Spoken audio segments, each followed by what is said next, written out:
All right, welcome to The Explainer. Today, we're diving into something pretty profound. It's a cosmological message from the spiritual teacher Bapuji Dashrath Bhai Patel. And trust me, it's a unique vision of reality. We're talking about the very structure of existence and a really critical warning for our time. Everything we're about to cover comes directly from his teachings. So let's just jump right in with this idea. This is the core concept, the starting point for everything else. In every moment, infinite universes are created and destroyed. I mean, wow, right off the bat, this completely challenges how we think about time, about existence itself. It paints a picture of a cosmos that's just unbelievably dynamic and huge. Okay, so to even begin to wrap our heads around this, we've got to start with a new definition for a really important word, Brahmand. Now, you might think that means universe, right? Well, in this teaching, it doesn't. A Brahmand is actually the smallest cosmic unit, a single solar system, like ours. And this one little change in definition, it's the key to understanding absolutely everything else. So, we're looking at infinite universes, but all within just one galaxy. This is all about understanding our place in just one little corner of the cosmos. So get this. According to this teaching, our own Milky Way galaxy, it's not just one big thing. Think of it more like a massive container, and inside it, an estimated 800 times billion of these Brahmans, these individual solar systems. I mean, just try to picture that number. It's staggering. And this totally transforms how you see the night sky. Seriously, every little point of light you see up there, it's not just some distant sun. It's the center of another Brahmand, another whole world. The entire night sky basically becomes a map of countless potentially living solar systems. So, that brings us to the cosmic hierarchy. Let's map out the architecture of reality, from the smallest piece all the way to the very largest.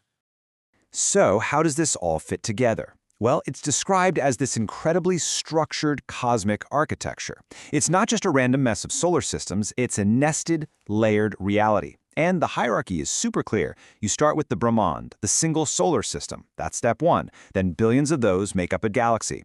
Countless galaxies make up a universe. And finally, countless universes make up the multiverse. It's like a giant set of cosmic Russian dolls, each one fitting inside the next. And here's where it gets really mind-bending. It's not just about the structure, it's about who's running the show. See, it's not just one single trinity of Brahma, Vishnu, and Shiva for, well, everything. No. The teaching says that every single Brahmand, every solar system, has its own trinity, and that pattern just keeps repeating as you go up. Each galaxy has its own creator. Each universe has its own creator. It's like a divine management structure that scales up infinitely.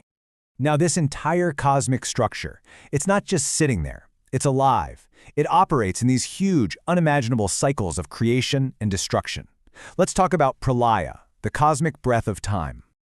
So this process, pralaya, isn't just one single event. It happens on different scales. There's what's called a kalpralay. Think of that as like a partial reset. It happens over 4.32 billion years. Then you have the mahakalpralay, which is the total dissolution of a Brahmand, a whole solar system.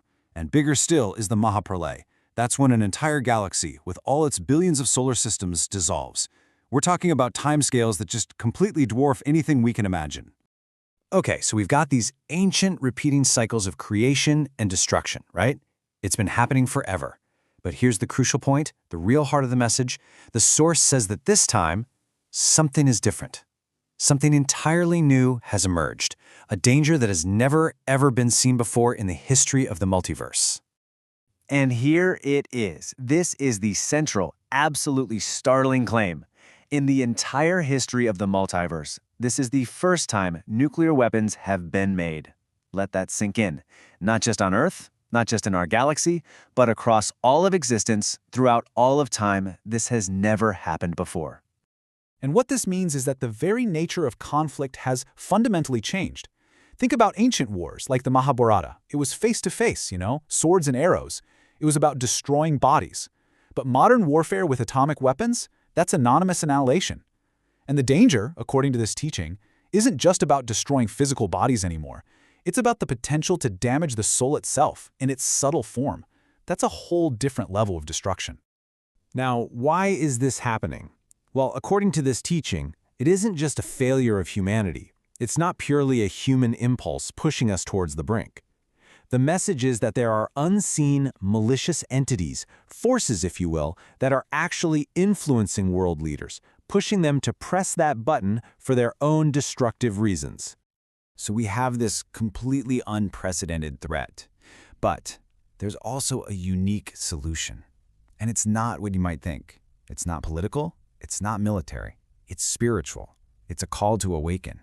A choice between two very different futures for every single soul. And the choice is incredibly stark. It's not a fuzzy, gray area. It's one of two things. There are no other options on the table. It is either supreme peace or total annihilation. So how do we get to that supreme peace, or Param Shanti? Well, the path is an internal one. It's a spiritual process, laid out in 4 clear steps.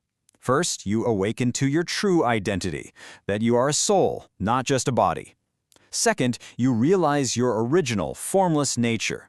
Third, you connect with the Supreme Source to draw in spiritual power. And finally, step 4, you spread powerful vibrations of peace out into the world to literally transform it. So in the end, it really comes down to these two potential outcomes.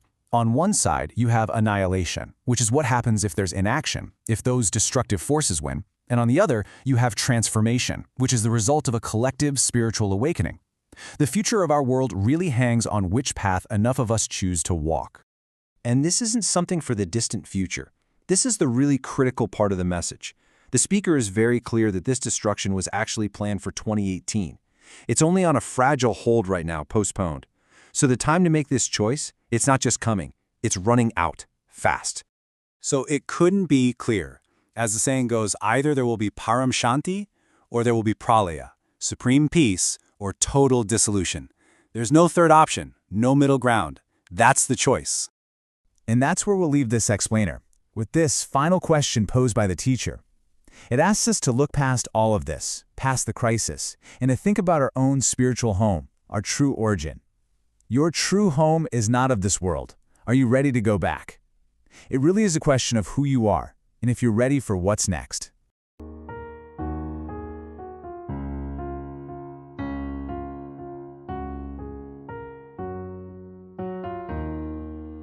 बेहद की परम शांति सोचो बोलो परम शांति